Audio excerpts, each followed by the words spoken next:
Nissan နဲ့တိုင်ကျွန်တော်တို့ဝါကြောရွာလေးမှာ Nissan တည်နေရောက်တဲ့ချစ်ပွန်ပြုလုပ်ဖြစ်တဲ့တစ်ကြီးပူဇော်ခွဲခန္ဓာဗီဒီယိုလေးကနေအားလုံးကိုပြန်လည်ကြိုဆိုလိုက်ပါတယ်ဗျအားလုံးပဲမင်္ဂလာပါကျွန်တော်တို့တွေတကြမှာလဲကျွန်တော်တို့တငယ်ကျေးဇူးအပိကဲထားပြီးပြီဆိုတော့ကျွန်တော်တို့တငယ်ကျေးဇူး Nissan တည်နေမှာတစ်ကြီးပူဇော်ခွဲလေးမှာပေါ့နော်ကုတုလေးနဲ့စပြီးတော့နှစ်သိန်းကိုစတင်လိုက်ပါတယ်ကဲအားလုံးပဲမင်္ဂလာပါခုဆိုတော့ကျွန်တော်တို့တငယ်ချင်းတစုပေါ့နော်အားလုံးပေါ့နော်ဒီမှာလူငယ်တွေရောကျွန်တော်တို့ရွာလူငယ်တွေရော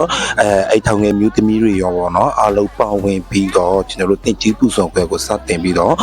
ကျွန်တော်တို့နေ့စတင်နေရမယ်ချစ်ပါပြုလုပ်ဖြစ်ပါတယ်ကဲဒီ